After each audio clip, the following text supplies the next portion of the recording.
qué bueno que están al pendiente y que me esperaron. Realmente le agradezco mucho eso. Obviamente a lo mejor ya muchos desistieron porque no pudieron entrar. Este, pero bueno, básicamente el tema de la clase, no íbamos a ver ninguna clase en particular, o sea, algún tema en particular. Yo quería, antes que nada, saludarlos y ver qué dudas traen con el tema del examen, que ya inicia, creo que el viernes. Buenas tardes a todos. Entonces, ¿cómo se sienten? Yo participé en la elaboración del examen, de un banco de preguntas de los maestros que damos esta materia. ¿Y qué les digo? Hay preguntas de todo, ¿no? Hay preguntas de todo, de todos los temas. Lo que yo les diría para estudiar es todas las preguntas que elaboraron ustedes, las presentaciones que vimos en sesiones síncronas, también, bueno, pues el libro, ¿no? El libro, estamos hablando de 200 y pico de hojas, ¿no? Una leída así rápido, todos los temas, para que estén listos el examen. El examen tiene 30 preguntas. Lo padre es que es de opción múltiple. Hay 4 posibles respuestas. Y el tip que les quiero dar, no le voy a decir a nadie, pero el tip es que les quiero dar es que lean muy bien la pregunta. En muchas de las preguntas está la clave. Léanla, si es necesario, 5 veces la pregunta.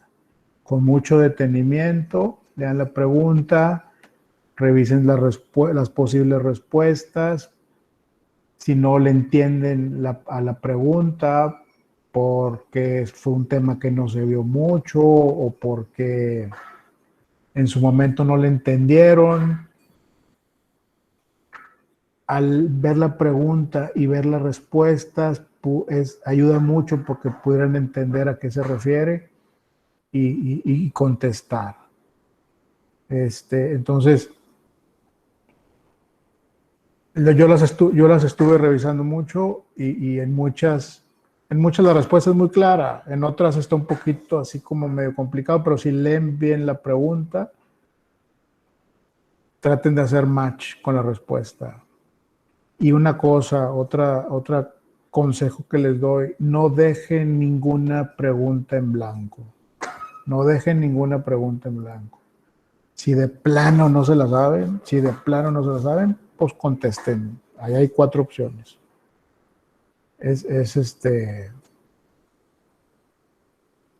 El dejar preguntas en blanco es una muy mala decisión. Entonces, por favor, ahí les pido que no lo hagan. ¿Alguna duda, algún tema que quieran tocar ahorita aquí?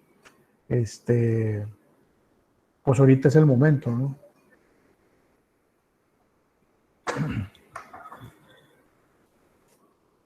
Todos bien claritos.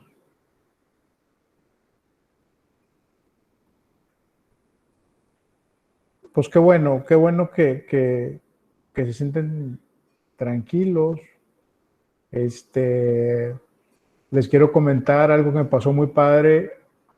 Me han invitado a 3 sesiones de exámenes profesionales de esta escuela como jurado, de las cuales una persona no llegó. Les voy a decir cómo funciona esto. Una vez que terminan su carrera aquí en esta escuela, se les hace un examen profesional y el examen profesional es se forma un jurado de parte de la universidad, un presidente, un secretario y un vocal, y cada uno con un protocolo les hace preguntas y van contestando, ¿no?, las preguntas. De las 3 personas que me tocaron, Una no fue, caray, no se presentó, es en línea, así como estamos ahorita, no se presentó y bueno, el argumento es que pues no pudo, yo creo que se puso muy nerviosa. Curiosamente las tres personas mujeres, pero las otras dos acreditaron, ya son licenciadas en Derecho, nos falta firmar las actas y cosas de esas. Pero muy padre, ojalá que todos los que están aquí en este grupo ahorita lleguen a ese punto, de presentar su examen profesional. Las chicas que terminaron estaban felices, llorando de felicidad por todo esa culminación de ese camino, ¿verdad? De ese camino que a veces es cuesta arriba, ¿no? Y a veces está lleno de piedritas y que finalmente logran sortearlas y pasarlas y llega la recompensa, ¿no? Muy padre que pasó eso. Sigue entrando mucha gente, lo cual me da mucho gusto. Voy a repetir otra vez, bueno, voy a repetir de nueva cuenta lo que les dije al principio. El examen ya es el viernes. Son todos los temas, hasta desde conceptos del derecho objetivo y hasta personas. Este el último capítulo que vimos. Van a estudiar todas las preguntas que hemos visto, las que ustedes han elaborado, los cuadros sinópticos, las tareas que han hecho, toda la información que ahí viene. Y bueno, y den una leída al libro, aunque sea así rapidito. O sea, los temas importantes y que vimos en el libro, refuércenlos. Y lo que no leyeron en el libro porque les dio flojerito, porque ya sintieron que ya no era importante, léanlo. Léanlo porque tal vez por ahí pueda haber alguna preguntita. Pero muy importante, lean las preguntas, no una vez. Cada pregunta, léanla mínimo 3 veces, con detenimiento, con mucho detenimiento.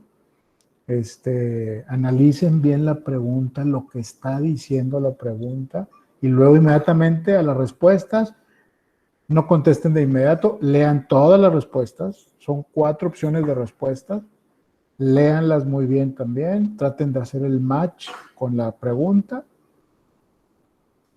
y contesten. La otra cosa que les decía es que no dejen ninguna pregunta en blanco. Nos hemos encontrado mucho con eso, de pues no me la sé, la dejo en blanco. No, porque eso es una pregunta cero, ¿sí?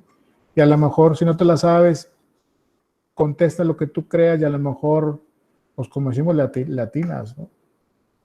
Y hay un punto bueno por ahí. ¿Qué más?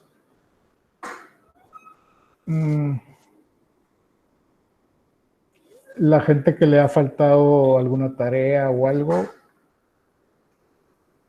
algún foro, si no participó, si no ha participado, si ha participado, pues ya participó. Si no ha participado, participen porque todo cuenta, todo suma, todo va sumando. Entonces, por eso es importante hacerse presente. Otra cosa que les quería decir y que es importante, aprovechando que estamos ahora sí que a mitad de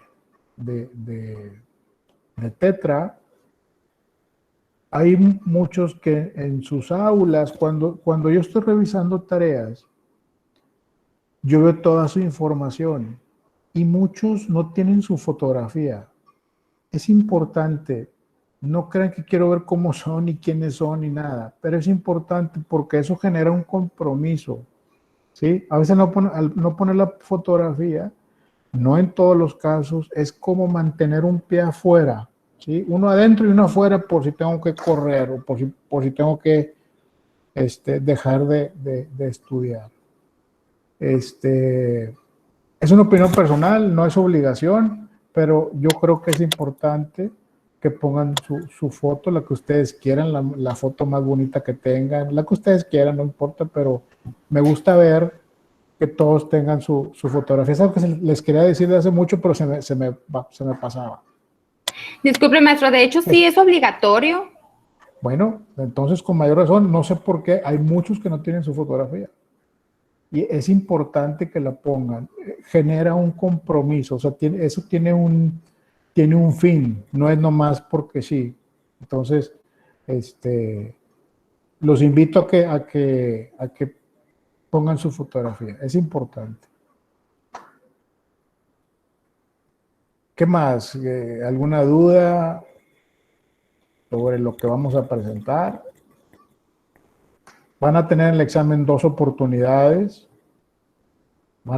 Está padre eso porque pueden presentarlo y si no se sienten cómodos con el resultado, etcétera, lo pueden volver a hacer. Solamente 2 oportunidades tienen. Entonces, eso ayuda, ¿no? Eso ayuda.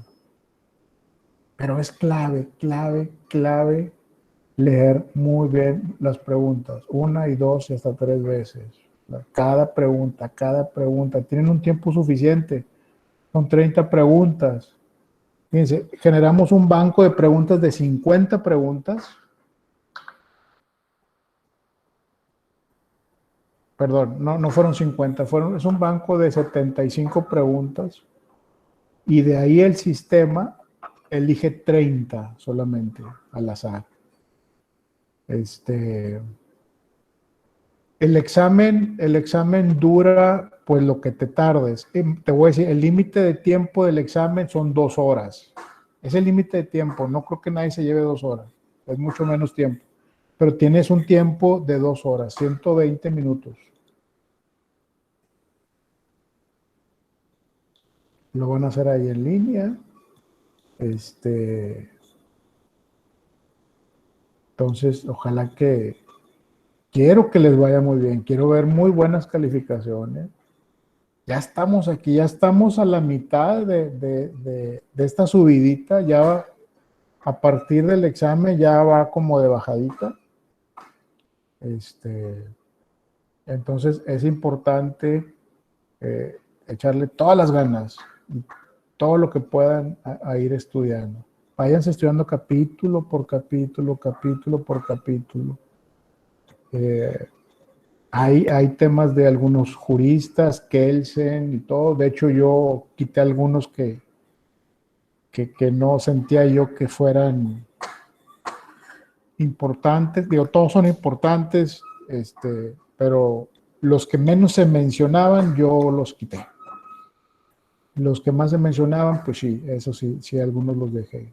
Un ejemplo es como Kelsen, ¿no? Entonces vean lo que dice Kelsen.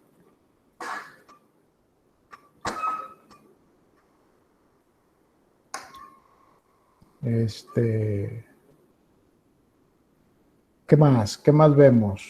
¿Qué quieren ver? Pues un repasito, ¿no? De lo que hemos visto, estaría bien. Lo más, o sea, que usted piense que va a venir más difícil y que nos pueda ayudar en eso. Nos podemos ir, si quieren, presentación por presentación, así rapidito, una leidita así rápido. Bueno. ¿Les parece? Sí, maestro. Ok. Sí, maestro. Ok, de acuerdo. Sí, maestro. De acuerdo, vamos a ver.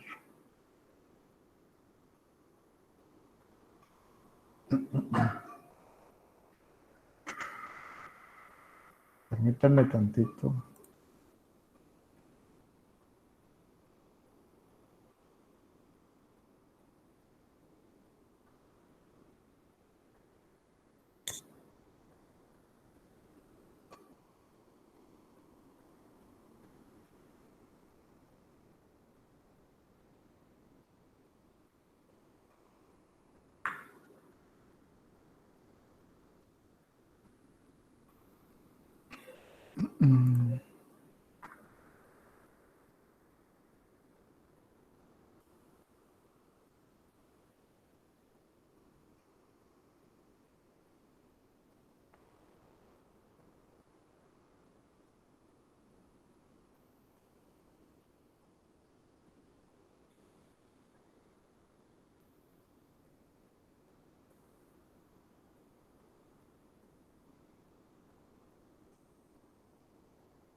Muy bien, vamos a quitarnos el preámbulo para ser más efectivos con los tiempos.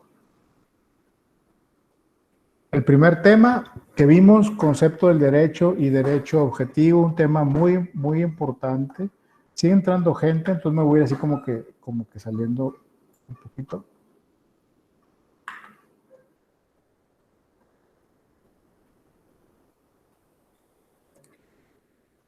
Hablábamos del derecho moral, religión y convencionalismo sociales. Es un tema que se ve en el primer capítulo. Derecho dice que es el derecho, es el conjunto de normas bilaterales, externas, generalmente heterónomas y coercibles que tienen por objeto regular la conducta humana. O sea, que tiene por objeto regular la conducta humana. Esa frase es clave de qué es el derecho. Entonces, aguas con eso, porque seguro esta va a venir, ¿sí? Entonces, derecho objetivo se caracteriza por ser un conjunto de normas, diferencia entre las leyes naturales y las normas. Las leyes naturales no se les viola, se trata de principios que no admiten ninguna sola excepción.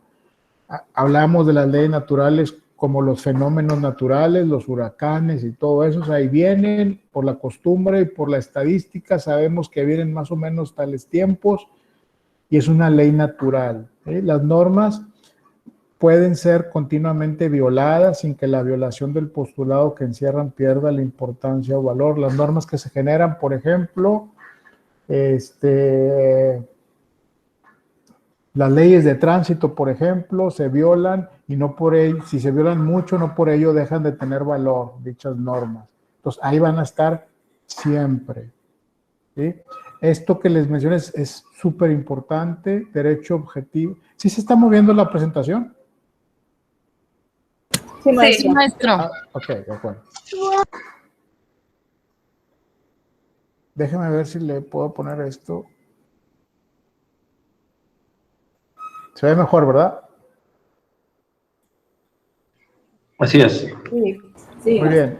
Esto es vital. Esto es la base de toda la carrera, ¿sí? Derecho objetivo y derecho subjetivo. ¿Cuál es el derecho objetivo? Conjunto de normas que contienen diversas condiciones para su aplicación, mismas que se impondrán a una sociedad con la finalidad de que sean cumplidas por los individuos que le integran.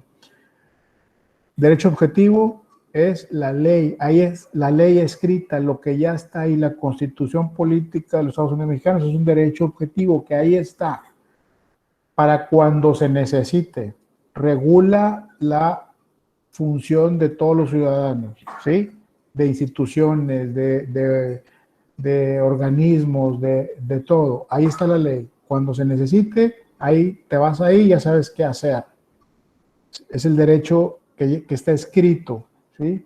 Y el derecho subjetivo se refiere a la facultad de los individuos de cumplir con la norma jurídica impuesta por la ley, estado cuyo incumplimiento trae aparejada una consecuencia de derecho. O sea, cuando ya estás usando la ley, ¿sí? Cuando ya la estás utilizando para sancionar, para hacer valer un derecho, para decir que no estuvo correcto, para informar que fuiste violentado en tus bienes o en tus derechos y obligaciones, etcétera.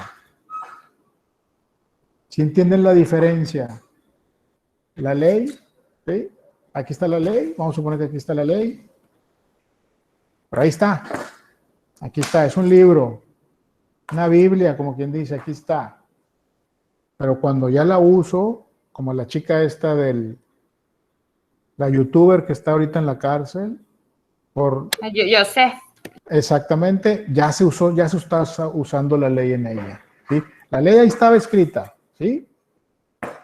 Ella infringió una situación, se van a la ley, aquí está, lo que ella hizo, aquí está encuadrado. Entonces ya se hace ese match de las cosas. Eso es bien importante, porque siempre lo van a estar viendo durante su carrera. Derecho objetivo y derecho subjetivo. ¿Pero ahora no avanza esto?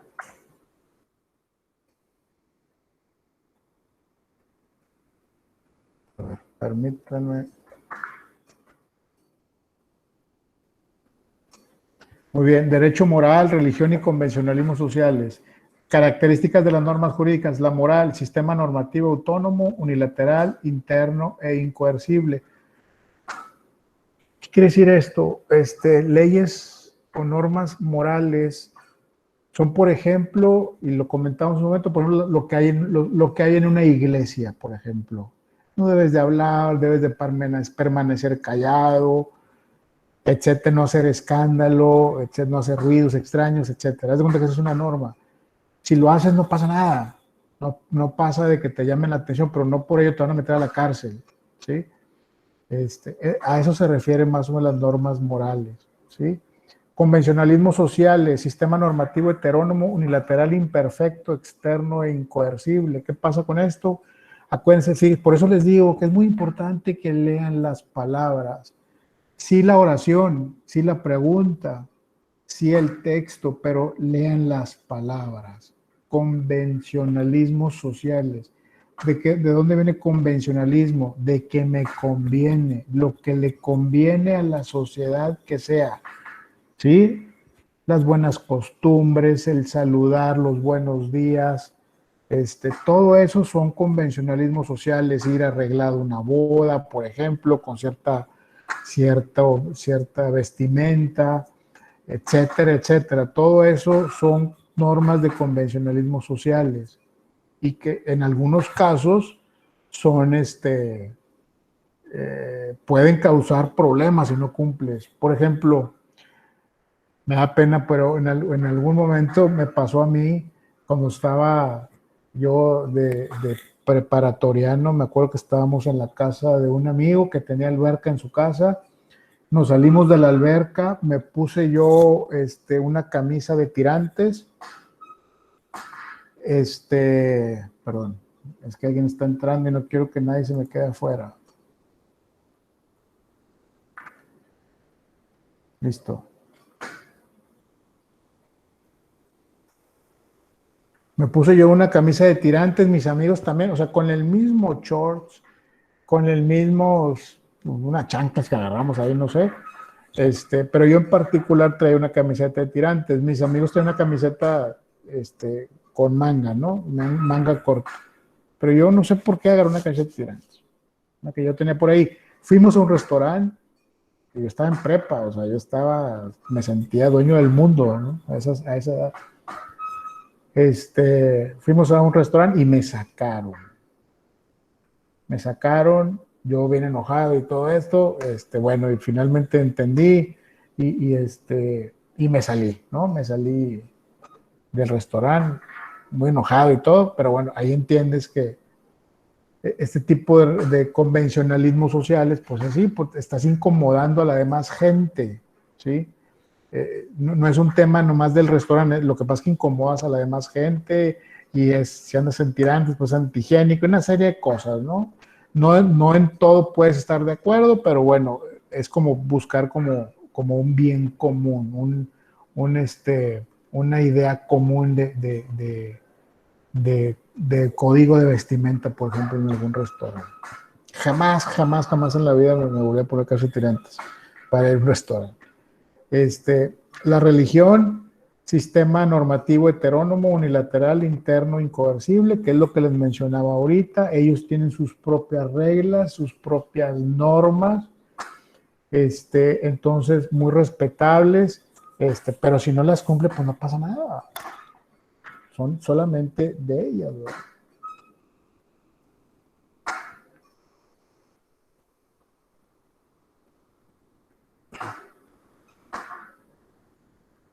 Muy importante este slide.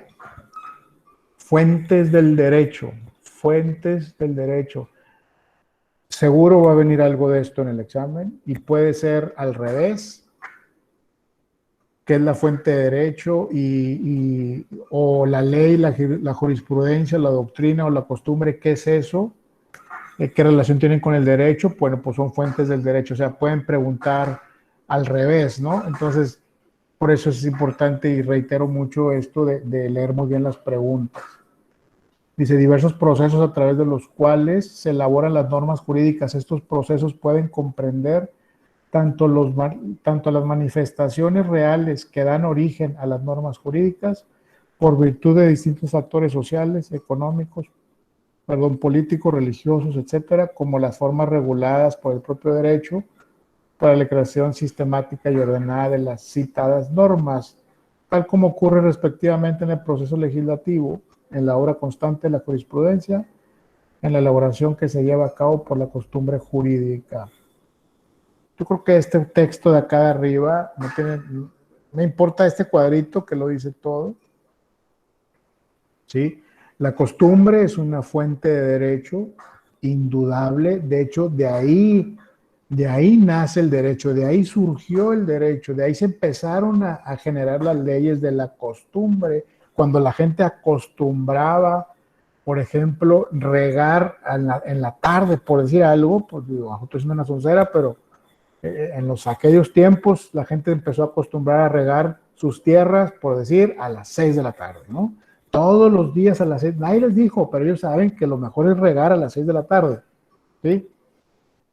Pues de repente un cuate dijo, oye, y como el agua, pues había que cuidarla entre todos, de repente un cuate regó a las 12 y fue todo el mundo y le dijo, oye, espérame, ¿por qué estás regando a las 12 si es a las 6? ¿Y dónde dice? Ah, pues vamos a escribirlo, ¿sí? Que el riego siempre va a ser a las 6 de la tarde, ¿sí? Y esa costumbre finalmente se hizo ley. Y así se fueron formando todas las leyes al principio y hasta que se fueron escribiendo, se pusieron por escrito y fueron tomando forma y fuerza, ¿no?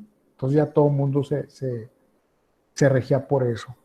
La ley, pues la ley que creamos hoy los diputados, los senadores, el mismo ejecutivo, el presidente, decreta una ley, pues es una fuente de derecho. Todas estas dos son fuentes de derecho, ¿sí? La jurisprudencia, lo comentamos en su momento, es una forma de resolver asuntos donde hay lagunas en las leyes. Si saben lo que es laguna, cuando algo en la ley no está bien cubierto, una situación complicada que pasa con los particulares o con inclusive entre instituciones, y la ley no está muy clara en cómo resolver esa situación. Entonces ahí se dice que hay una laguna en la ley. O sea, a esta ley le faltó algo para completar o para cubrir todos los acontecimientos posibles, ¿sí?, de algún tema. Entonces, esa se le llama laguna. Entonces, ¿qué pasa? Entra la jurisprudencia. En la jurisprudencia se van registrando los casos. Perdón, es que sigue entrando gente.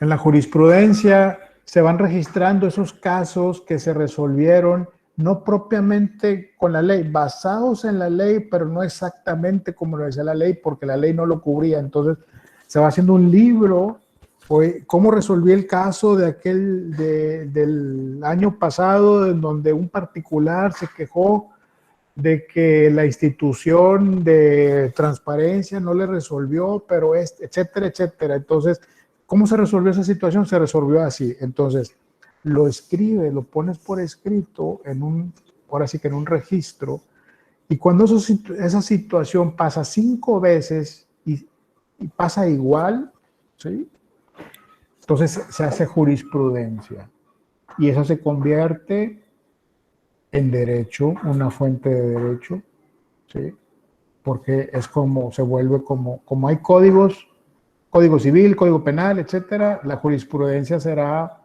un instructivo de cómo resolver los casos complicados, vamos a decir, ¿sí? Y la doctrina, bueno, pues todos los estudiosos del derecho que también son consultados y nos permiten, ellos se encargan de revisar algunas leyes que ya están y nos permiten al legislador, al poder judicial o legislativo, el modificar o derogar algunas leyes, ¿no? ¿Sí estamos claros hasta aquí? Como fuentes de derecho, estas son las fuentes Sí. reconocidas del derecho. Sí. Sí. Okay. Sí, maestro. Ok, aquí viene un poquito definido la costumbre como fuente de derecho. Dice, la costumbre se forma de dos elementos, uno material que consiste en la repetición, acuérdense, lean bien las preguntas en el examen, que consiste en la repetición de un proceder o comportamiento, y el otro espiritual o subjetivo que se hace radicar en la convicción de obligatoriedad que existe en el ánimo popular respecto al citado proceder o comportamiento. Toda la gente, eso se refiere, por ejemplo, toda la gente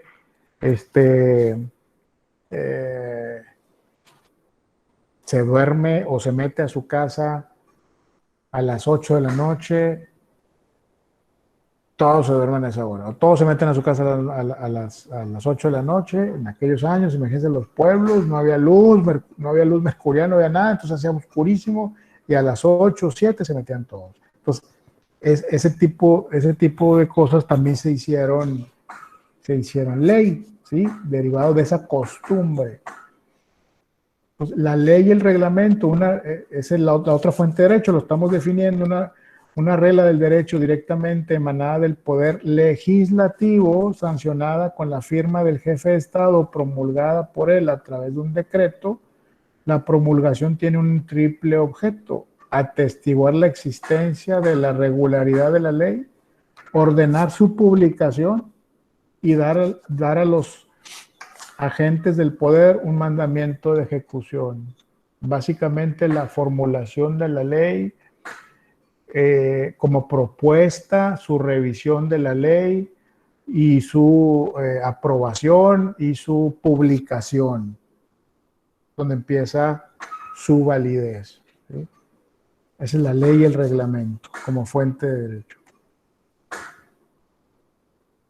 Bueno, cambiamos un poquito de tema. ¿Se acuerdan que vimos este tema que fue, mucha gente no lo entendía bien, etcétera? Y yo creo que hasta que quedó el título de Teoría General de la Norma Jurídica, todavía estamos dentro de ese título, principio de la irretroactividad de la ley. No será retroactiva la ley que respete las situaciones jurídicas concretas. El juez deberá considerar como regidas por la ley antigua las situaciones jurídicas nacidas bajo su imperio y en virtud de ella. ¿Se acuerdan de ese tema, no? Del principio de irretroactividad de la ley. No se le dará efecto retroactivo en perjuicio de persona alguna. Acuérdense, alguien comete un delito ahorita, bueno, hace 5 años, en el 2000, ya que estamos en el 2015, se cometió el delito, se denuncia, se hace todo, pero la persona la atrapan o la capturan en el 2021, después de 6 años, ¿sí? Él violó una muchachita, por ejemplo. Un delito de violación. En ese momento, cuando pasó el delito, el día que pasó el delito, la pena máxima era de 7 años. Y acá cuando lo atrapan, ya cambió la ley y la pena máxima ahora es de 10 años. Aunque hay mucha controversia y lo que sea, pero así es, cuando lo atrapan, pues él puede pelear que lo juzguen por la ley que estaba antes, la de 7 años, ¿sí? Entonces, no se le dará efecto retroactivo en perjuicio de persona alguna. Ese efecto retroactivo es irte hacia atrás, ¿sí? No va a poder ser. Entonces, por ahí va, o sea, lean bien esa parte. si pongo el video, pues se nos va aquí todo el tiempo. Ustedes lo pueden ver, el video está en el aula, si quieren verlo. Y pasamos a otro tema, conflicto de leyes en el espacio. Es el ámbito territorial de donde se va a aplicar la ley dependiendo dónde se cometió la falta o el delito. Hay leyes internacionales que son como una burbuja y abarcan todo. Habría que ver en ese tipo de delitos, por ejemplo, aunque son internacionales, abarcan todos los países o ciertos países que están dentro del convenio internacional, en algunos tiene algunas variables, ¿sí? En lo general son igual, pero en lo particular puede tener algunas variables, entonces son cosas que se tienen que poner atención. Pero básicamente es el espacio donde se va a aplicar la ley, si es federal, es estatal, es municipal, y cuando cometió un delito en un estado se va a otro estado donde eso no es delito, pues ahí no le van a hacer nada. No le van a hacer nada porque en ese estado lo que hizo en el otro una no lo cometió en ese estado y la otra es que en ese estado no es delito, entonces no hay manera de atraparlo. Hasta en tanto el estado donde cometió el delito y donde sí es delito en ese estado, gire un exhorto al otro estado, la autoridad del otro estado, diciéndole, ¿sabes qué? En tu estado está este compadre que se fue para allá, aquí en mi estado sí es delito, entonces te pido la ayuda para que lo atrapes. Y cuando lo atrapes me avisas para ir por él. ¿Sí, más o menos lo entienden? ¿Cómo está este tema de conflicto de leyes en el espacio? Sí, maestro. Muy bien. Sí, maestro. Ok. Muy bien, vamos a seguir. Otra vez ese tema del conflicto de leyes en el espacio, por favor vean el video, no está de más, cuando tengan ustedes más chancita de hacerlo. Como les digo a mis hijos, tienes 24 horas, compadre, para estudiar. Tienes 24 horas, así les digo yo. Capítulo 5, conflicto de leyes en el espacio, está el video. Conflicto de leyes en el espacio se refiere al espacio territorial en donde la ley puede y debe ser aplicada. Y en el caso que para un mismo asunto se pretenda la aplicación de distintas leyes que se contraponen, determinar cuál de ellas prevalecerá por encima de las otras. Cuando dos leyes muy parecidas se contraponen, se va a utilizar la que mejor se encuadre en la situación que se está tratando y la situación en la cual se le quiere aplicar la ley. Hay leyes de territorialidad absoluta. Déjenme quitar esto de aquí. De territorialidad y extraterritorialidad, y también de extraterritorialidad absoluta, conflictos de leyes en el espacio. Muy importante que vean el video para que les quede muy claro si tienen alguna duda, pero básicamente es eso.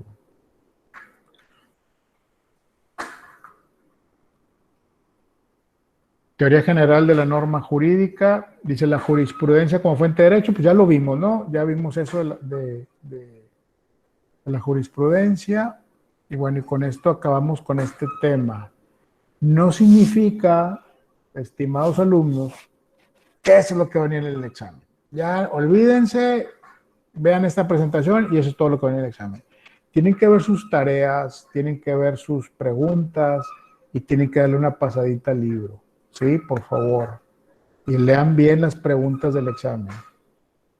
Muy importante. 2 o 3 veces lean las preguntas del examen, vean las respuestas, si traen así algo como de duda, chequen si hacen match y contestan. Y no me dejen ninguna pregunta en blanco. Maestro, Dígame. las diapositivas que acaba de presentar, ¿esas estarán en la plataforma para poderlas imprimir? Sí, no estoy seguro si están todas, pero no te preocupes, ahorita yo terminando esta clase, yo me fijo que, digo, me ocupo que estén todas ahí arriba para que ustedes las puedan bajar.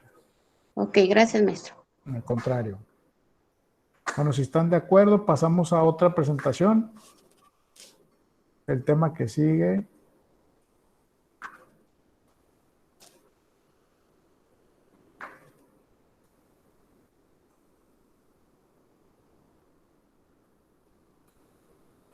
No sé por qué no me deja.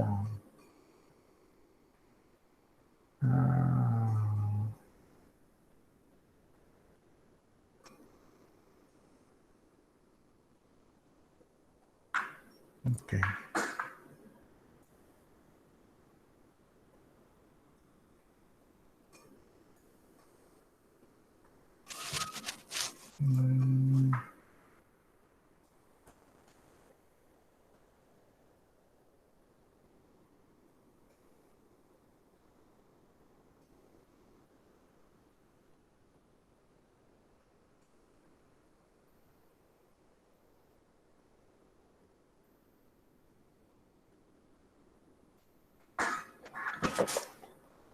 ¿Sí me siguen? ¿Sí se está moviendo?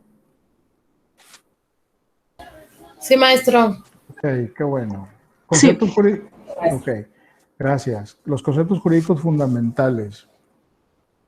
Aquí les pongo las páginas del libro, es el segundo título para que, digo, creo que empieza en la página 7, creo. Empieza en la página 7 y hasta la 200 y pico, 220.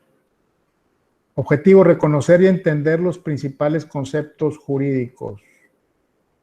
Definición de los conceptos jurídicos fundamentales, los supuestos y las consecuencias de derecho, los sujetos del derecho, los objetos del derecho, la cópula del deber ser y la relación jurídica.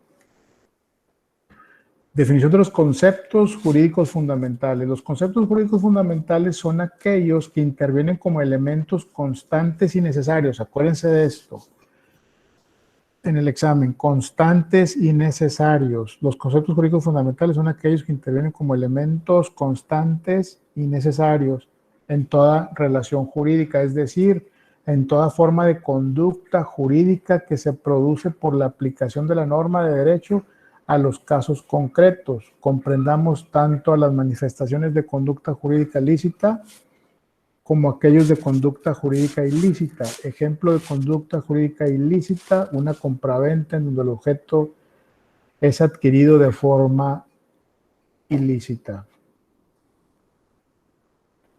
Se convierten en las categorías esenciales de todo derecho: presente, pasado, positivo o natural, justo o injusto, legislado, consuetudinario, de tal manera que son los instrumentos imprescindibles del jurista y del legislador para pensar y resolver cualquier problema jurídico. Elementos constantes y necesarios en toda relación jurídica. Por ejemplo, en un tema de contrato, el contrato, las partes,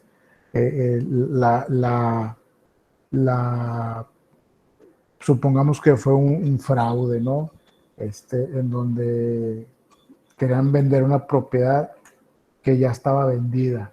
Entonces ven toda la cadena, ¿no? El engaño, que fueron a ver, por ejemplo, el terreno, lo fueron a ver, los papeles nunca los entregaron y luego entregaron papeles que con firmas falsas, etcétera, y siguieron avanzando, fueron con un notario y luego ese notario no quiso y lo fueron con otro notario. Todos esos elementos constantes y necesarios es una cadena de situaciones que al final forman un delito o una situación que explota y que genera una consecuencia de derecho, ¿sí? O genera una conducta ilícita.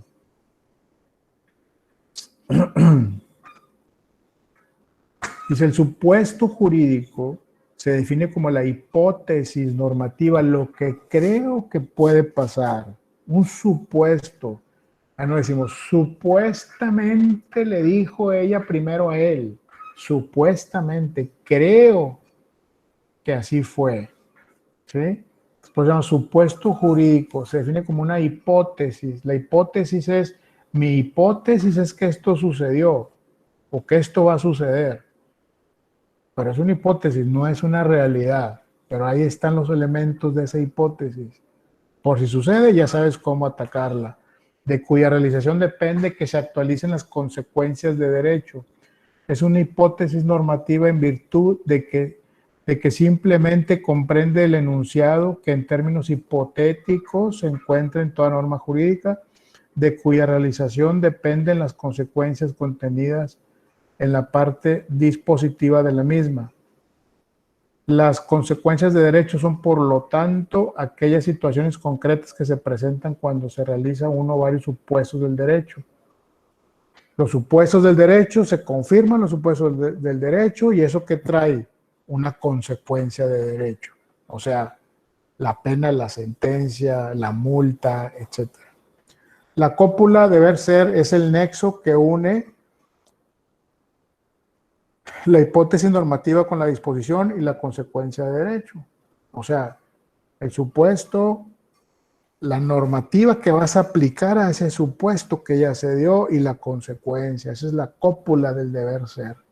Cópula significa en el tema acá es un enlace profundo, donde se unen esos tres aspectos.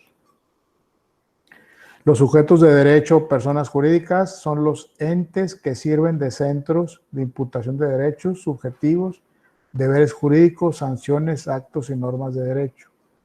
Los objetos de derecho constituyen las diferentes formas de conducta regulada que se manifiestan como facultades, deberes, actos jurídicos, hechos lícitos e ilícitos y sanciones. Es decir, comprenden la conducta jurídica lícita, facultades, deberes, actos jurídicos, hechos ilícitos en general.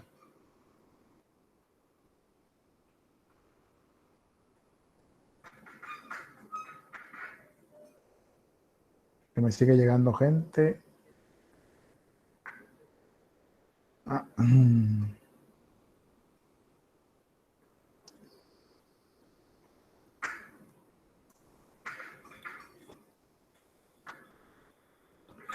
Muy bien. ¿Cómo? ¿Ya acabé? Ah, no, esta es la otra presentación.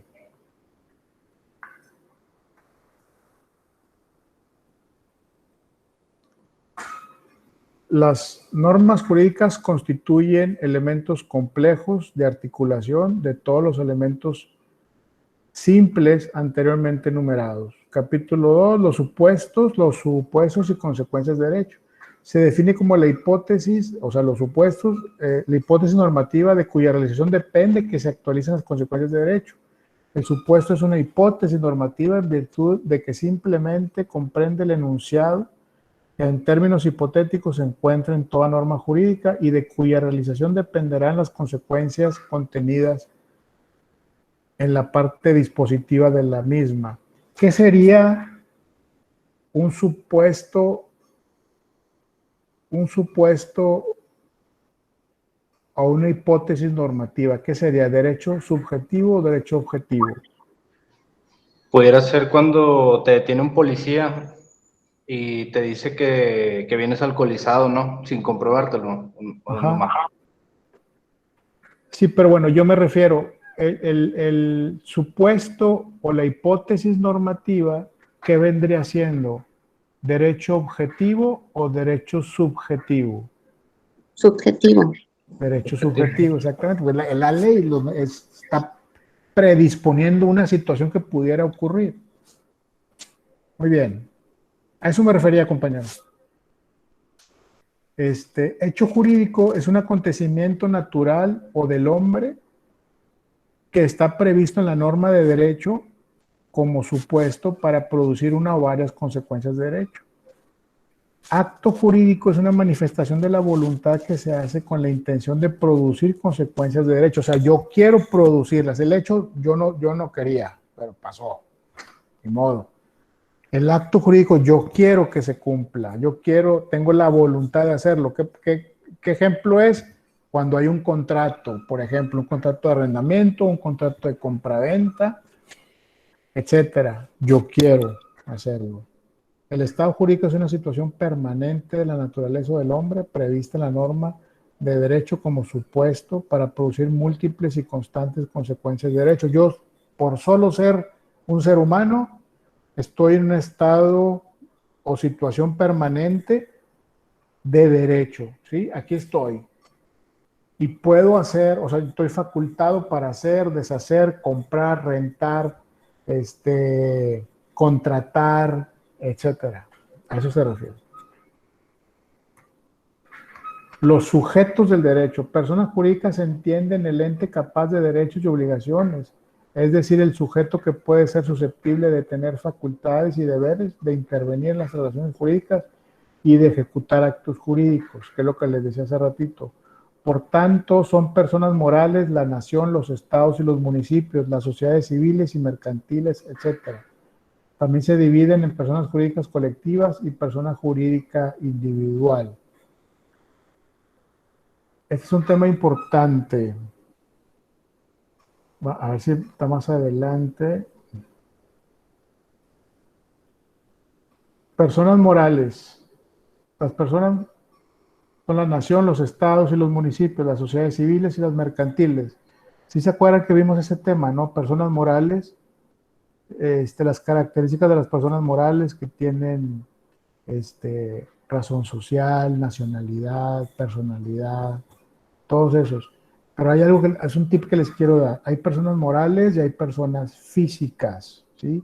Personas morales y personas físicas. Las personas físicas somos nosotros. Yo les digo porque es muy probable que vengan al examen.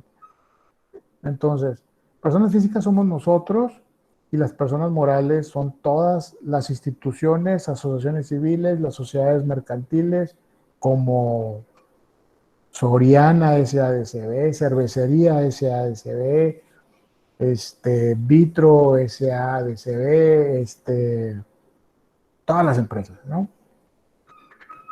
Y las personas físicas somos nosotros. Pero hay una diferenciación, hay algo que nos diferencia, porque en todos somos iguales, tenemos derechos, tenemos nombre, tenemos nacionalidad, tenemos personalidad, todos son iguales. La única diferencia que hay entre persona moral y persona física es el estado civil, ¿sí? Las personas morales no tienen estado civil, solamente las personas físicas. Entonces, ojo con eso. Mencionó por ahí que los municipios, esos entran también como personas morales. Sí, son personas morales. Y en dado caso también se pudiera, por decir, demandar a los municipios por falta de atenciones. Claro, por supuesto. Ok, Sí, gracias. por supuesto. Entonces, aguas con ese tema. La diferencia entre persona física y persona moral es el estado civil. Solamente las personas físicas tienen estado civil. ¿Ok? Entonces, porque seguro de alguna manera va a venir. También se divide en personas jurídicas colectivas. Las personas morales también se dividen en personas jurídicas colectivas y personas jurídicas individual. ¿Sí? Es una clasificación, una rama de las personas morales. ¿Sí quedó claro esta parte? Sí, profe. Sí, maestra. Sí. Ok, los objetos del derecho. Los sujetos directos del derecho comprenden las siguientes formas de conducta jurídicamente regulada. Los derechos subjetivos son formas de conducta jurídicamente regulada, pues constituyen un proceder lícito que el derecho expresamente reconoce al facultar a una persona para que haga, exija o impida algo en relación a otra. Acuérdense, los derechos subjetivos, otra vez. Los deberes jurídicos son formas de conducta regulada, todas que constituyen estado de sujeción del obligado frente al prestador. O sea, ya hay una obligación intrínseca, ya firmada, por decir así, ya comprometida, que tienes que cumplir, ya es un deber jurídico. Los actos jurídicos constituyen formas de conducta reguladas por el derecho, pues determina sus elementos esenciales de validez. Acuérdense que para que un acto jurídico sea válido, hay elementos esenciales de validez, como la voluntad, que el objeto sea lícito, la capacidad de las partes, etcétera. Son 3 o 4, ahorita los vamos a ver más adelante. Los hechos lícitos o ilícitos constituyen a su vez otras formas de conducta jurídica, pues son tomados en cuenta para calificarlos y determinar las consecuencias. Aquí está la cópula, deber ser y la relación jurídica, está en la página 109, la ley de causalidad, que básicamente es el supuesto normativo, o sea, el derecho subjetivo, supuesto normativo, el pliego, la ley, aquí está la ley. La actualización del supuesto, que significa cuando ya ocurrió algo y voy a encuadrarlo en la ley que tengo acá, ¿sí? Ya tengo la ley y aquí lo voy a encuadrar y luego me voy acá a la consecuencia jurídica. La consecuencia jurídica a la pena, la multa, el castigo, etc. Bueno, con eso terminamos esta. Tenemos que irnos rapidito. Vamos a ver si nos chutamos otra. ¿Cómo andan de cansados? ¿Andan bien? Sí, todo bien, profe. Bien. Ok, vamos a ver.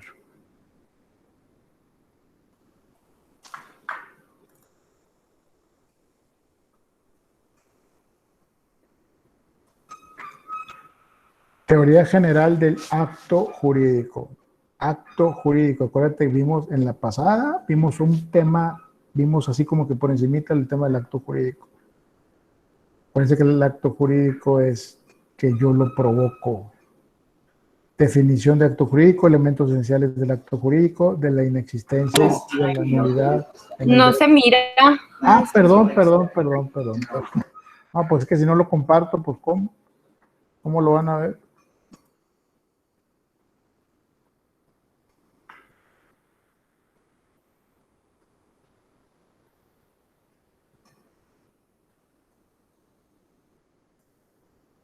Muy bien. Teoría general del acto jurídico. Definición de acto jurídico, elementos esenciales del acto jurídico, de la inexistencia y la nulidad del derecho mexicano, elementos de validez del acto jurídico. Capacidad, definición del acto jurídico. Es una manifestación de la voluntad que se hace con la intención, yo lo quiero hacer, ¿sí? De producir consecuencias de derecho, las cuales son reconocidas por el ordenamiento jurídico. Una compraventa, una donación, un pago, un arrendamiento, una remisión de deuda, una solicitud de crédito, etcétera.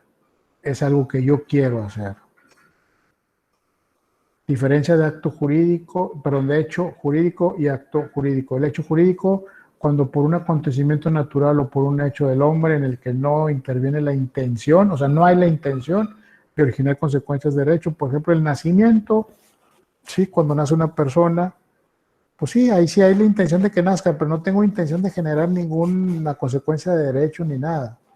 Yo más bien lo veo como, por ejemplo, un accidente como el que tuve yo hace ratito. Pues yo no lo hice adrede, yo no lo quería hacer. Entonces, ese es un hecho jurídico. Profe, una pregunta para eso. Sí. En los actos jurídicos existe un formato como tal, digo, he visto algunos de como de una compraventa, una nota de remisión, un pago, pero ¿son válidos firmarlos o hacerlos en hojas de máquina o en una hoja de cuaderno? ¿Es válido? Claro, pero eso no es un hecho jurídico, eso es un acto jurídico.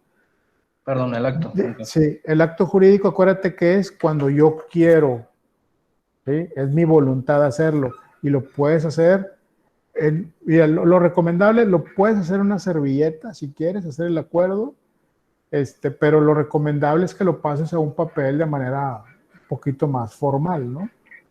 Pero puede ser una hoja de máquina inclusive bien escrito, ¿sí? Que sea claro.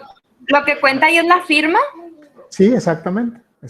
Si no está firmado, pues haz de cuenta que no se enteraron, ¿no? ¿Y qué llega a pasar si la otra persona realiza su firma y a uno como persona pues le consta que está firmando el documento, pero no hace una firma original, por así decirlo, o sea, firma diferente? Bueno, por eso es importante, hay varios procedimientos para eso, pero eso es importante que haya testigos, ¿sí? Siempre es mejor que haya testigos, uno de tu parte y uno de parte de él, para que hay la firma, y si su testigo y él sabían que la firma esa no era de él, hay consecuencias de derecho por eso. Pero hay que demostrarlo, ¿verdad? Hay que demostrar que esa firma de él no era de él. Sí, hay peritos grafoscópicos en donde revisan esos temas, ¿no? Y ahora siempre que hay una firma, pues ¿qué te piden? Un notario, ¿qué te pide cuando vas a firmar algo? Por la credencial del lector, no la copia. Testigos. Testigos y exactamente la credencial del lector, el INE, ¿sí? Porque ahí ve tu firma y ve que coincidan las firmas. Ok, tomar una fotografía del INE es válido, de la otra persona. Sí, te puede mandar una fotografía, y ya tú puedes ver que coincida la firma, ¿verdad? Y también en la nota se puede poner la firma de los testigos. En la nota. Sí, o sea, en el escrito que estamos Sí, claro, hablando. claro. ¿Sí? Digo, yo dije en una servilleta. Es mucho mejor. Sí, es mucho mejor que haya testigo, es mucho mejor.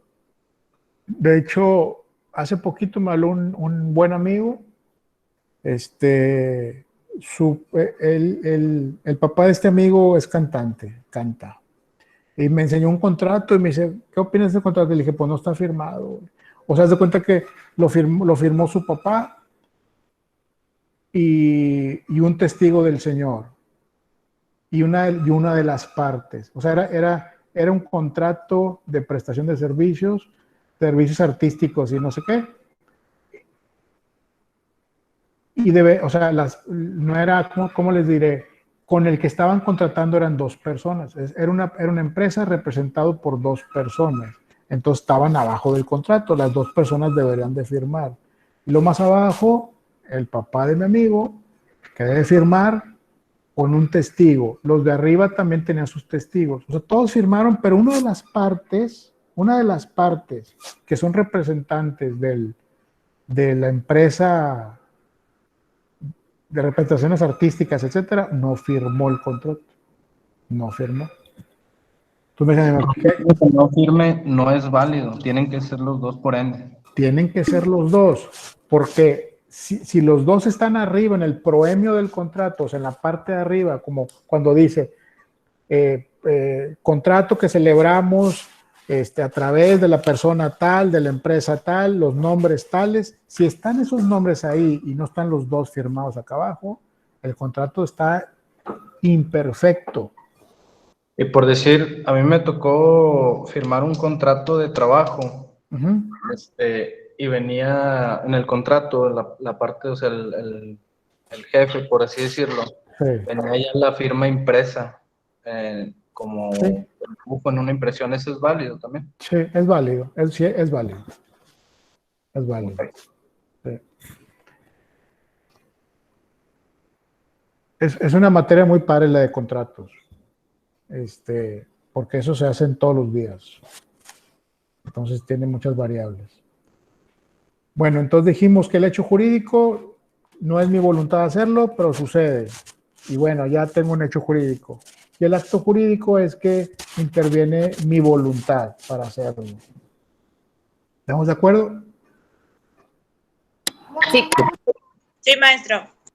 Y luego los elementos esenciales del acto jurídico, les decía ahorita, manifestación de la voluntad, que puede ser expresa o tácita, o sea, lo quiero hacer. Un objeto física y judicialmente posible. Y, por ejemplo, un objeto física y judicialmente posible, o sea, se refiere a que no vas a decir, oye, te vendo, a través de este contrato te estoy vendiendo una parte del cielo, ¿verdad? Por ejemplo, o una parte del aire que hay en el ambiente, pues eso no es posible, ¿verdad? Ese tipo de cosas. El reconocimiento que haga la norma jurídica a los efectos deseados por el autor del acto. Esos elementos se le denominan esenciales o de existencia. Por ejemplo, un contrato de arrendamiento. De la inexistencia y la nulidad en el derecho mexicano, o sea, del acto jurídico, de la inexistencia y la nulidad del acto jurídico. Para entender correctamente cuándo hay inexistencia y cuándo hay nulidad del acto jurídico, encontraremos que pueden estar presentes los elementos esenciales del acto jurídico, como la manifestación de la voluntad y el objeto. Lo anterior le da una existencia perfecta y en ausencia de los cuales el acto existe, pero de manera imperfecta de los actos jurídicos, que es lo que le decía ahorita. Este era un acto que existía, pero le faltaba una firma, entonces era imperfecto. Existe, pero algo le falta, entonces es imperfecto. Es nulo cuando el acto es imperfectamente existente, es decir, que cuando uno de sus elementos de validez no son lícitos. Cuando algunos de los elementos de validez no son lícitos, por ejemplo, si por ejemplo, en este caso de mi amigo que era representaciones artísticas y que ese señor cantaba, por ejemplo, si le pedía que cantara 3 días seguidos sin parar, por ejemplo, eso no es posible, ¿no? A eso se refiere, cosas sin sentido. De tal forma que el acto es inexistente cuando falta algún elemento de validez. Es inexistente cuando falta un elemento de validez, como la más importante, la manifestación de la voluntad. Elementos de validez de los actos jurídicos: que el acto tenga un fin, motivo, objeto y condición lícitos. Bueno, no puedes generar un contrato diciendo vas a robar 3 casas por semana, fírmale, aquí está el contrato, yo te voy a pagar. Pues eso no puede ser. No puedes contratar algo que es ilícito. Que la voluntad se exteriorice de acuerdo con las formas legales, que la voluntad se exprese sin vicio oculto, o sea, que no seas, que tú estás firmando, por ejemplo, la venta de una casa y que no estés como obligado, o que estés amenazado, o que no estés en pleno goce de tus facultades mentales, o que estés manipulado, etcétera. Todo eso puede nulificar el acto. Bueno, y aquí otra vez lo dice, que la voluntad se otorgue por persona capaz. Con solo la falta del primer elemento se considera un acto como nulo. Ahí está el video, lo pueden ver. Bueno, con eso terminamos esto.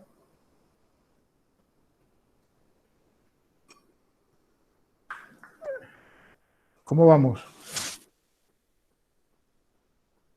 Vamos a ver qué sigue.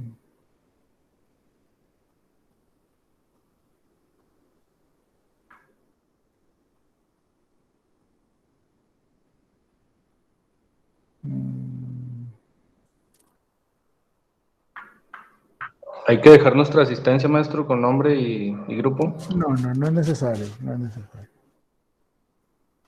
En las sesiones síncronas no es necesario la asistencia. Es importante que vengan, claro, pero yo no los puedo obligar. No puedo hacer, no viniste, te afecto. No, para nada, para nada.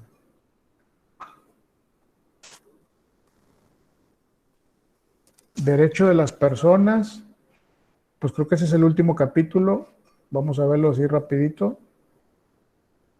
Sí, ¿no? Derecho de las personas, sí, creo que sí.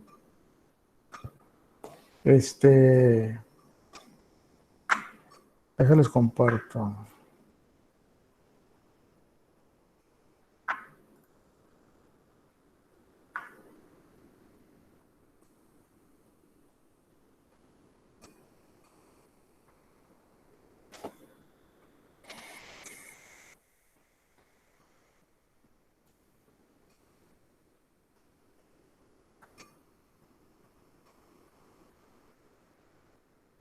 No me hace caso mi computadora. Listo. Derecho a las personas. Dice, objetivo, comprender los principios, disposiciones acerca del derecho de las personas, así como sus atributos, capacidades, y las cuales regulan todo individuo. Atributos de las personas físicas y morales, de la capacidad, del estado civil de las personas, del domicilio y del nombre. Vamos a verlo muy rapidito. Atributos de las personas físicas y morales. Los atributos de las personas físicas o seres humanos, acuérdense, atributos, acuérdense de esto, los atributos de las personas físicas o seres humanos son la capacidad, estado civil, eso es lo que les decía, estado civil, ¿sí? Porque se puede casar, a esto se refiere, en este atributo en particular, el estado civil se refiere a si es casado o soltero, solamente, ¿sí? Entonces las personas físicas se pueden casar, pueden estar solteros. son la capacidad del Estado civil, patrimonio, nombre, domicilio y nacionalidad. Estos son atributos constantes y necesarios en toda persona física. ¿Sí? Y los atributos de las personas morales son de los que hablábamos hace un momento, de las empresas, ¿se acuerdan? Perdón, son la capacidad, aquí también están personas físicas, la capacidad, patrimonio, aquí está el patrimonio también de personas físicas, denominación o razón social, bueno, pues aquí no lo tiene tampoco, pero tiene nombre y nacionalidad, y domicilio, o sea, casi todas son las mismas, y la que la diferencia es el estado civil y denominación o razón social. ¿Sí? Entonces, para que estén abusados ahí en el examen por si vienen esas preguntas. La persona jurídica puede ser definida como toda unidad orgánica resultante de una colectividad organizada de personas o de un conjunto de bienes a los que para la consecución de un fin social durable y permanente es reconocida por el Estado una capacidad de derechos patrimoniales. Esto es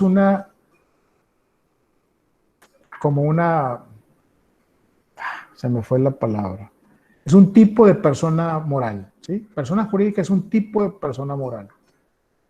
La capacidad de las personas morales se distingue de las personas físicas en dos aspectos. En las personas morales no puede haber incapacidad de ejercicio, toda vez que esta depende exclusivamente de circunstancias propias e inherentes del ser humano, perdón, al ser humano, tales como la minoría de edad, la privación de la inteligencia, la locura, idiotismo e imbecilidad.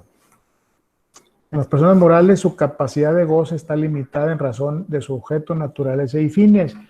Una empresa, si ustedes escuchan, por ejemplo, Soriana, si ven por ahí, Soriana SADCB, esa Soriana le prevalece o le antecede más bien un acta constitutiva donde constituyeron a Soriana SADCB. En esa acta constitutiva dice a qué se va a dedicar esa empresa. Esa Soriana SADCB debe de decir en su acta constitutiva a qué se va a dedicar. A la comercialización yo quiero pensar que así dice, la comercialización de productos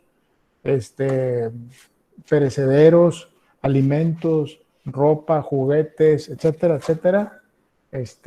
Ahí debe ser, por ejemplo, Soriana no puede comprar y vender inmuebles, por ejemplo, comprar edificios, oficinas y todo. Tendría que haber otra Soriana Inmuebles que diga en su constitutiva, en sus estatutos, a qué se va a dedicar.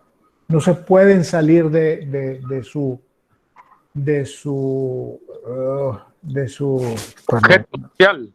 Exactamente, perdón, se me fue, exactamente, gracias. No se pueden salir de ahí.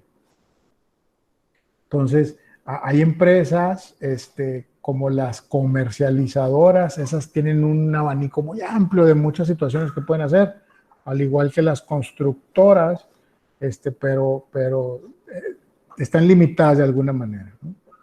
Esas son las personas morales. Aquí les pongo algunas que existen realmente. Vitrosap, son sociedades mercantiles.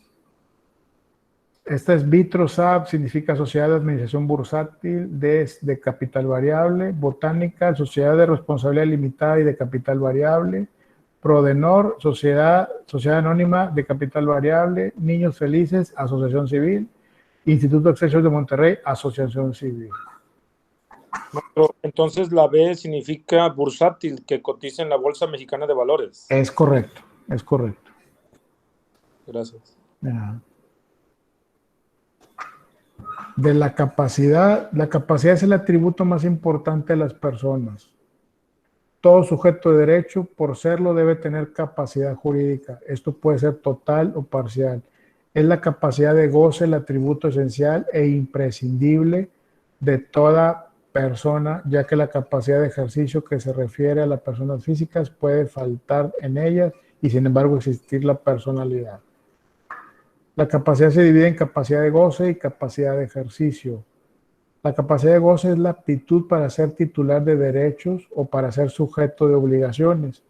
Todo sujeto debe tenerla. Si se suprime, desaparece la personalidad por cuanto que impide al ente la posibilidad jurídica de actuar. La capacidad viene a constituir la posibilidad jurídica de que exista ese centro ideal de imputación. Al desaparecer también tendrá que extinguirse el sujeto jurídico. Se ha sostenido que la esclavitud y la muerte fueron causas extintivas de la personalidad. ¿A qué se refiere esto?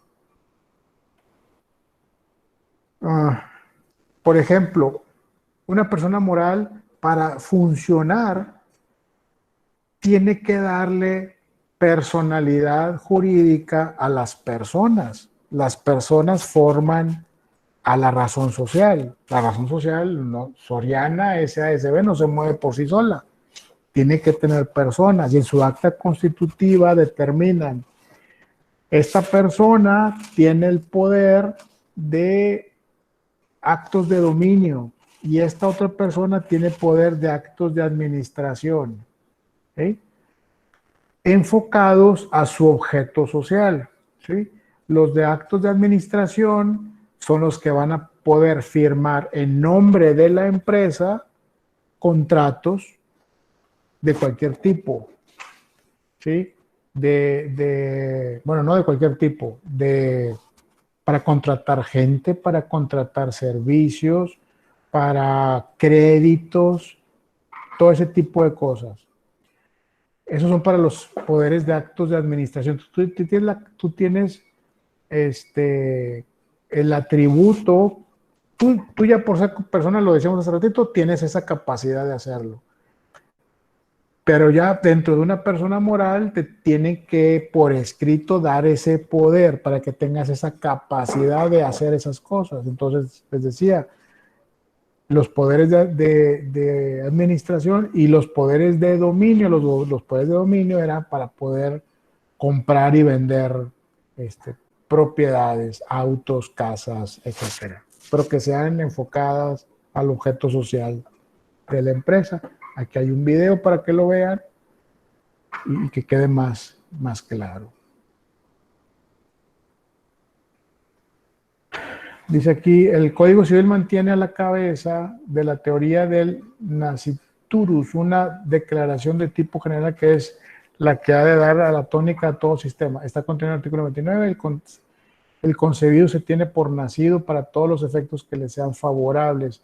Nasciturus significa cuando ya estás en la panza de mamá, ¿sí? Que ya estás concebido y estás desarrollándote. Entonces, hay siempre la controversia, si lo podemos decir así, en que están viendo desde cuándo tienes derechos, ¿sí? Si desde que eres concebido o es a partir de que naces. Entonces, unas cosas dicen una cosa y otros dicen otra, ¿no?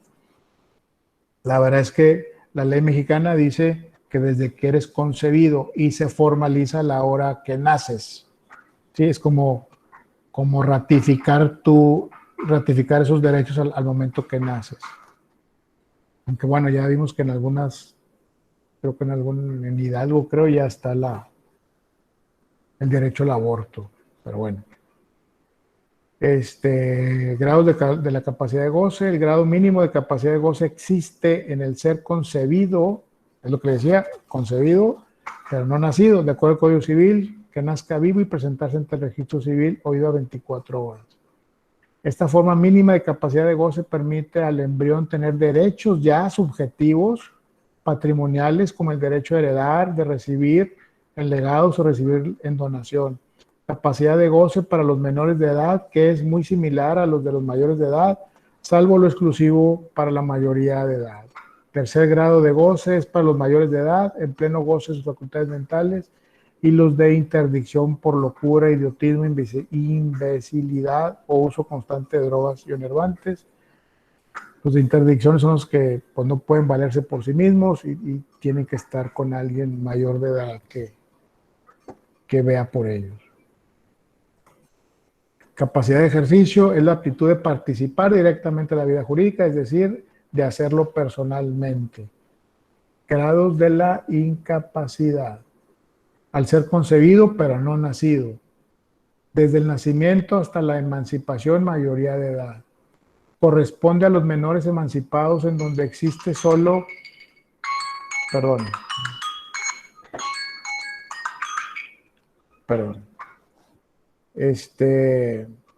corresponde a los menores emancipados en donde existe solo incapacidad parcial de ejercicio y consiguientemente semicapacidad. Pueden realizar todos los actos de administración relativos a sus bienes muebles e inmuebles sin representante. Pueden también ejecutar los actos de dominio relacionados con sus bienes muebles, en cambio, tienen una incapacidad de ejercicio para comparecer en juicio, necesitando un tutor para celebrar actos de dominio sobre bienes inmuebles. Es menester la autorización judicial. O sea, requieren un representante y a falta de este van a tener un juez decidirá por ellos. Corresponde a los mayores de edad privados de inteligencia o cuyas facultades mentales se encuentren perturbadas. Esto ya lo vimos, lo del emancipado. Capacidad para los actos de dominio y para los actos de administración. ¿Qué es lo que le decía? Capacidad para los actos de dominio y actos de administración. La capacidad para celebrar actos de dominio supone la propiedad, la autorización legal o la del propietario para realizarlos. Es decir, estos actos de dominio pueden celebrarse primero por el propietario, segundo por aquel que sin ser propietario tiene autorización de la ley para realizarlos. Será el caso de los que ejerzan la patria potestad y la tutela previa autorización judicial. Y tercero, por aquellos que tienen un mandato especial, que es lo que les decía yo ahorita, es un poder o una representación voluntaria, facultades para celebrar. El estado civil de las personas. El estado civil de las personas consiste en la situación jurídica concreta que guarda en relación con la familia, el estado o la nación. Decíamos, el estado civil de la persona es el hijo, padre, esposa, pariente, por consanguinidad, por afinidad, por adopción, nación o estado, nacional o extranjero. Una alumna, no sé si está ahorita aquí, me decía que solamente el estado civil era ser casado o soltero. También es importante eso, pues esas son como que está más granulado esta parte. También el estado civil es ser hijo, padre, esposa, pariente, por consanguinidad. Es al momento de ejercer un derecho como una herencia. ¿Cuál es tu estado civil ante el que está heredando? Pues soy hijo, soy padre, soy esposa, soy pariente, etcétera, etcétera.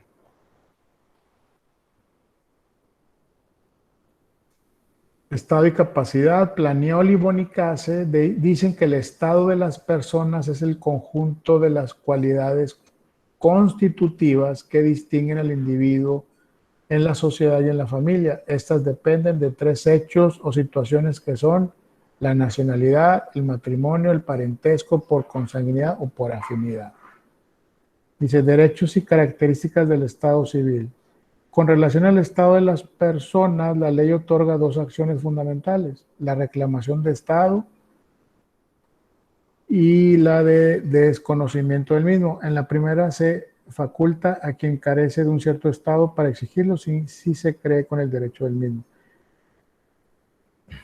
Perdón, es que me desconcentré. Derechos y características del estado civil. Con relación al estado de las personas, la ley otorga dos acciones fundamentales: la de reclamación de estado y la de desconocimiento del mismo. En la primera se faculta a quien carece de un cierto estado para exigirlo si se cree con derecho del mismo. En la segunda acción, el titular de un determinado estado está facultado para impedir que otro se atribuya a esto o perciba los beneficios morales o patrimoniales inherentes al mismo. Esto es con relación, se refiere básicamente cuando hay herencias, ¿sí? Y que se acerca gente diciendo que soy hijo, que soy pariente, que se sienten de alguna manera con derecho a esa masa hereditaria. Entonces, todo eso vos hay que comprobarlo, ¿no? Pues hay muchas formas, con testigos, ahora con los exámenes de DNA, etcétera. Posesión del Estado. La posesión es un estado de hecho que revela un poder físico del hombre sobre las cosas que produce consecuencias jurídicas.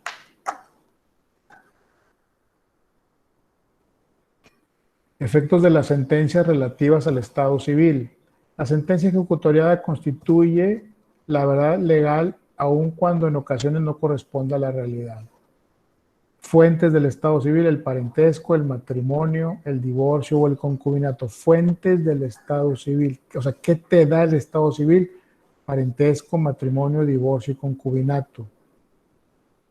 Derechos del Estado civil. El Estado civil de las personas origina determinados derechos subjetivos, unos patrimoniales y otros no valorizables en dinero. Tales son los derechos de heredar, en sucesión legítima, de exigir alimentos y de llevar el apellido de los progenitores.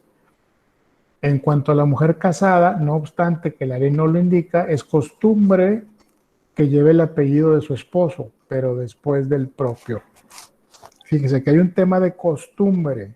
Esto, si sigue así, en algún momento se puede hacer ley, aunque yo creo que ya no, ¿verdad? Porque ya como que eso se está desvirtuando.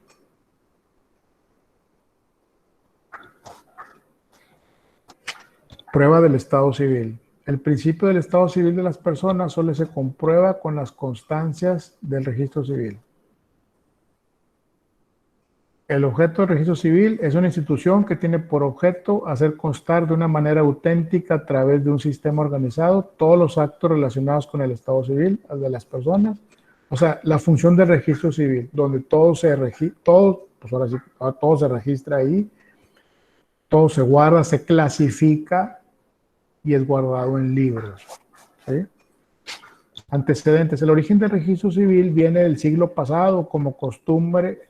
Esto inició la iglesia inició con esto. La iglesia registraba todo. La gente antes se casaba solamente por la iglesia, entonces todo eso quedaba registrado.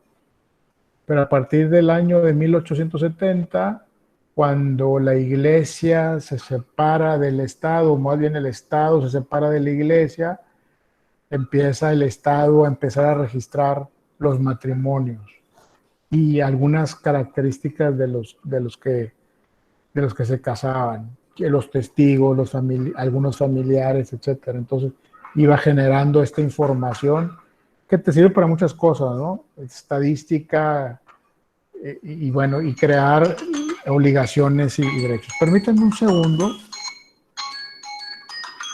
Ahí discúlpenme.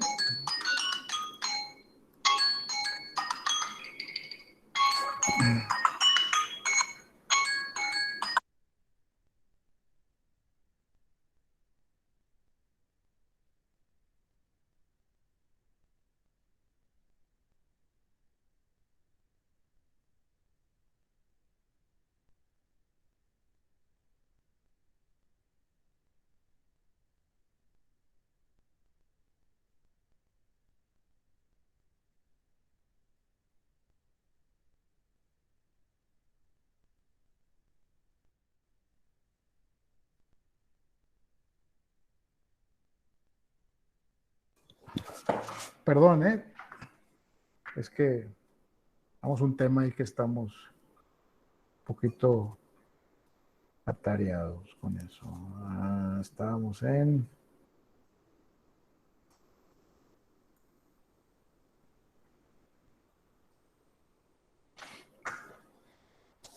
Decíamos de los antecedentes del registro civil. Empieza el Estado a registrar todo, vamos a decir, a copiar esa dinámica o esa costumbre que tenía la iglesia. Y bueno, pues es un mundo de información, ¿no? Que sirve para muchas cosas. Definición y características de las actas de registro civil. Pues ya todos conocemos las actas de registro civil. Las actas de registro civil son instrumentos en los que constan de manera auténtica los actos o hechos jurídicos relativos al Estado civil de las personas. Deben hacerse constar en libros que señala la ley, dando fe de los mismos el oficial del registro civil.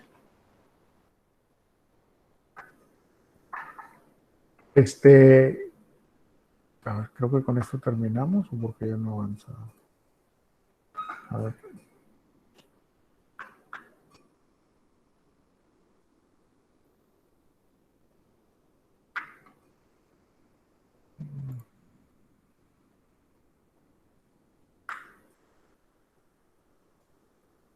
Perdón. Sí se está moviendo la presentación, ¿verdad? Sí, maestro. Ok, pero pensé Sí, que habíamos, maestro. gracias, pensé que habíamos acabado, pero todavía nos faltan un par de slides. En las actas de registro civil interviene el oficial de registro civil, que la redacta y autoriza, las partes o partes, los testigos y los declarantes. Del domicilio se define como el lugar en que una persona reside habitualmente con el propósito de radicarse en él. Tiene dos elementos, el de residencia habitual y el propósito de establecerse en determinado lugar. Diferencia entre domicilio y residencia. Residencia se entiende la estancia temporal de una persona en un cierto lugar sin la intención de radicarse en él, o sea, temporal, ¿no? Voy a vivir aquí temporalmente y es el domicilio de mi residencia. La residencia puede servir, por ejemplo, para hacer notificaciones judiciales e interpelaciones. La residencia también sirve para levantar determinadas actas de registro civil, por ejemplo, un acta de defunción. Siempre cuando hay una demanda, cuando ustedes están haciendo una demanda, están demandando a alguien o a alguna empresa, siempre tienen que señalar un domicilio para oír o recibir notificaciones, ¿sí? Siempre, siempre, porque cuando uno inicia un procedimiento de demanda, el juzgado que le toca ver esa demanda le puede enviar notificaciones a usted a ese domicilio. Entonces, de alguna situación, por ejemplo, si el contrademandado cambia de abogado, tienen que mandar un escrito avisando que están cambiando de abogado, por ejemplo, ¿sí? Entonces, a usted, a ti, que tú eres el promovente de la demanda, te tienen que avisar que hay un cambio de abogado. Te pueden avisar a tu domicilio o tú tienes que estar al pendiente de la demanda en el juzgado y ver qué cambios ha habido, qué escritos han metido nuevos. Pero siempre tienes que tener un domicilio para oír o recibir notificaciones. Siempre, en una demanda. Pues puede ser este de residencia que comentábamos, que también sirve para eso, y el domicilio sirve de base para determinar la competencia de los jueces. Aquí interviene mucho lo que veíamos, los conflictos de leyes en el espacio, de la aplicación de las leyes en el espacio. Tiene mucho que ver dónde vives, ¿sí? Sirve de base para determinar la competencia de los jueces y la mayor parte de los actos civiles es permanente. La residencia es temporal. El domicilio es impuesto por la ley a determinadas personas. Por ejemplo, hay domicilios en la prisión precautoria o prisión domiciliaria, te quedas en tu casa y no sales. Ahí vas a estar y no vas a salir y te están vigilando. Es el domicilio, pero es tu domicilio, pero al final de cuentas no puedes salir. Por eso es muy importante tu domicilio. Tu domicilio, vamos, fijo, ¿no? Donde habitas. El domicilio determina la competencia de los jueces en la mayoría de los casos. Capítulo 5 del nombre. Por lo general, la identidad de la persona está constituido por el apellido o nombre patronímico acompañado del nombre de pila, o sea, por lo que la ley llama comprensivamente el nombre. El nombre es el punto de referencia de un conjunto de datos, por lo que se describe y por consiguiente se individualiza a la persona, apellido y nombre de pila. El nombre como derecho subjetivo. El derecho al nombre es un derecho subjetivo de carácter extrapatrimonial, es decir, no es valorable en dinero, ni puede ser objeto de contratación. Se trata de una facultad jurídica que no es transmisible hereditariamente y que no figura dentro del patrimonio del difunto. Con eso concluimos Fíjense que viene mucho el tema de derecho subjetivo. Tiene el derecho subjetivo, tiene el derecho subjetivo. O sea que el derecho subjetivo ahí está, ¿sí? Ahí está en la ley, ahí está cómo aplicarlo, cómo aplicarlo, cómo usarlo. Y habla mucho de derecho subjetivo y en toda la carrera van a ver el tema de derecho subjetivo. ¿Alguna duda, algún tema que quieran que veamos ahorita en unos 2-3 minutos?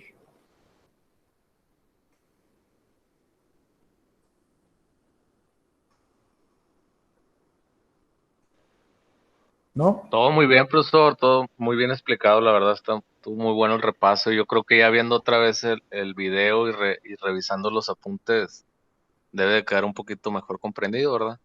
Pienso yo, no Sí, sé, los compañeros, sí, si es alguien tenga alguna duda. importante ver esta parte, vean sus apuntes, sus tareas, revísenlo y también denle una leída al libro, que no se les pase nada. Es importante. Y otra vez les reitero, lean muy bien sus preguntas. Lean muy bien sus preguntas. 1 y 2, 3 veces las preguntas. Y luego las respuestas también. Vean todas las respuestas. Son 4 respuestas posibles. Entonces vean la respuesta, la A, la B, la C, con la pregunta, etcétera. Analicen bien esa parte. Y eso lo van a hacer siempre, siempre en toda la carrera. Leer muy bien. Gracias, maestro, se entendió muy bien la clase. Qué bueno. Ya nada más falta pues seguir repasando y memorizarlo, ¿verdad? Ya está un Así es. poquito entendido ya los temas y los subtemas, nada más es memorizar. Y Así este es. repaso sí nos ayudó mucho, maestro, muchas gracias. No, hombre, al contrario, yo para servirles y una disculpa porque yo le había puesto a las 7, pero tuve este tema y si no a las 8 y les agradezco un montón porque pues, la gran mayoría me pudo esperar. Yo agradezco mucho eso.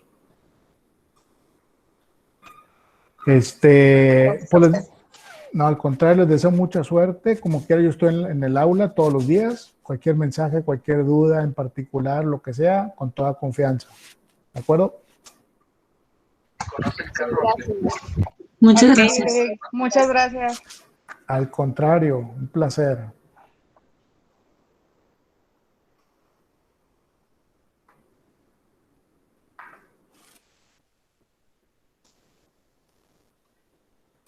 Correcto, muchas gracias, profesor. Nos vemos la próxima semana y a ver cómo nos va en el examen. Vamos a echarle Claro todas que las sí. ganas. Sí, les tiene que ir muy bien. Saludos. Muchas gracias, profe. Gracias Buenas por noches, todo. que descansen. Gracias. Buenas noches. Buenas noches. Gracias, Lick. Buenas noches. Buenas Buenas noches. noches, maestro. Gracias. Al contrario, buenas noches. Gracias, maestro. Al contrario, buenas noches. Maestro, muchas gracias. Al contrario, buenas noches. Que la pasen bien. Igualmente, gracias.